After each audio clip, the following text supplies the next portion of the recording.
ইসলাম ছাড়া অন্য কোন মতবাদ আর জমিনে চলবে না। ইসলাম আসার পূর্বে ঈসা আলাইহিস সালামের দ্বীন এবং ধর্ম সেটা ছিল ঈসা নবীর ধর্ম আসার আগে মুসার ধর্ম ছিল। ঈসা নবী যখন চলে এসেছেন তখন মুসা নবীর ধর্ম আর চলে না, ঠিক না? ঈসা নবী যখন আল্লাহ পাক রব্বুল আলামিন তাকে নবী পাঠালেন, কিতাব দিয়ে পাঠালেন, এবার বলেছেন যারা ঈসাকে মানবে প্রকৃতপক্ষে তারাই হবে মুসার দলের অনুসারী, ঠিক না? যারা মুসা মানবে তারা হবে ইব্রাহিমের দলের অনুসারী, যারা ইব্রাহিম মানবে তারা হবে নূহ নবীর অনুসারী, যারা নূহ নবী মানবে তারা হবে আদমের অনুসারী, আর যারা আদমের অনুসারী হবে তারাই হবে কেবল আল্লাহওয়ালা, ঠিক না? তাহলে আমার ভাইরা, এবার আল্লাহ পাক রব্বুল আলামিন বলেন না না না, এবার যখন নবী মুহাম্মদুর রাসূলুল্লাহ সাল্লাল্লাহু আলাইহি ওয়াসাল্লাম চলে এসেছেন, কোরআন চলে এসেছে, কোরআন আর নবী মুহাম্মদুর রাসূলুল্লাহ আসার পরে এবার পৃথিবীতে অন্য কোন ধর্ম, অন্য কোন মতবাদ আর চলবে না, ঠিক না? আর কোন মতবাদ চলবে না। ইহুদিজম বলেন, খ্রিস্টান বলেন, যাই বলেন না কেন সব বাতিল করে দিয়েছেন কে? আল্লাহ। এবার চলবে একটা, সেটা কি? ইসলাম। এজন্য ধর্ম বলতে দুনিয়াতে একটাই, সেটা কি? ইসলাম। আর কোন ধর্ম আল্লাহর কাছে গ্রহণযোগ্য। আল্লাহ পাক বলেন ইন্নাদ-দীনা ইনদাল্লাহিল ইসলাম, আল্লাহর কাছে মনোনীত দ্বীন ধর্ম একমাত্র ইসলাম।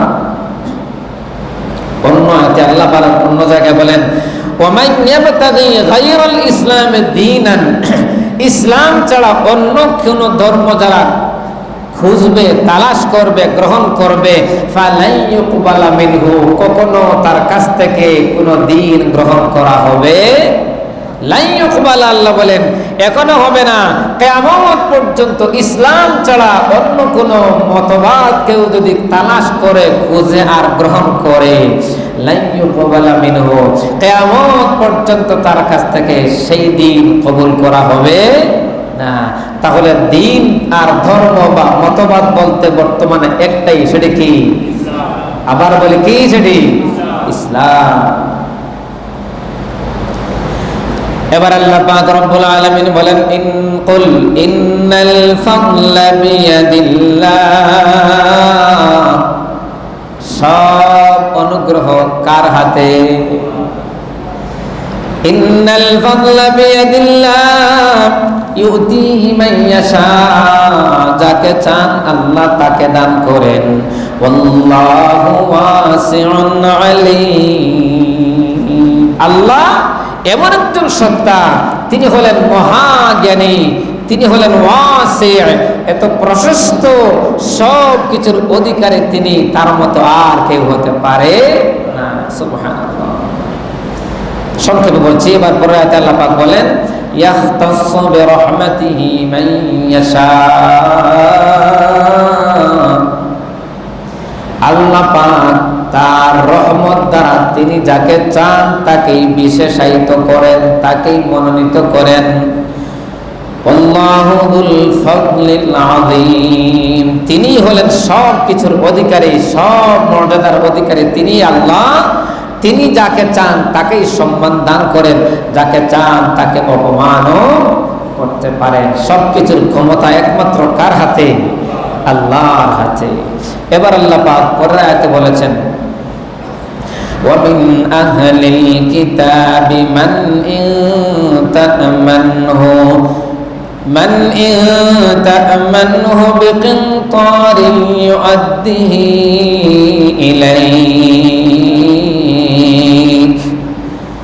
লম্বা সারা আয়াতের অনুবাদ বললে সময় চলে যাবে, আমি আয়াতের মাফহুমটা বলছি। এই আয়াতের একটা শানে নজুল আছে, সেখানে বলা হয়েছে ইহুদিরা মানুষের সাথে প্রতারণা করে, ঈমান নিয়ে প্রতারণা করে, এবার আর্থিকভাবেও তারা, লেনদেনেও তারা প্রতারণা করে, সব দিক থেকে তারা মানুষকে প্রতারণা করে। তাদের মধ্যে তবে এমনও কিছু ভালো মানুষ আছে, সব কিন্তু খারাপ না, কিছু ভালো মানুষও, সব জায়গায় খারাপের মধ্যে কিছু ভালো থাকে, ঠিক কি না? আল্লাহ পাক বলেন তাদের মধ্যে কিছু সংখ্যক লোক এমনও আছে, মান ইন তা'মানহু বিকিনতারিন ইউআদ্দিহি ইলাইক, যদি তাদের কাছে তুমি কোনো আমানত রাখো, কোনো সম্পদ আমানত রাখো, তাহলে সে খেয়ানত করবে না, হুবহু তোমার আমানতটা আবার ফিরিয়ে দেবে। এমন ভালো মানুষও তাদের মধ্যে আছে, যাদেরকে আল্লাহ পাক শেষ পর্যন্ত হেদায়েতের আলো দিয়ে তাদেরকে হেদায়েত দান করেছেন। যেহেতু ভালো, ইসলামের পূর্বেও ভালো ছিল, অতএব তার কপালটা আল্লাহ পাক খুলে দিয়েছেন। এমনও কিছু মানুষ ছিল যারা ইসলাম আসার পূর্বেও ভালো ছিল, ইসলাম আসার পরে আল্লাহ পাক তাদেরকে ইসলাম কবুল করাইয়া সোনার মানুষ বানিয়ে দিয়েছে। সুবহানাল্লাহ।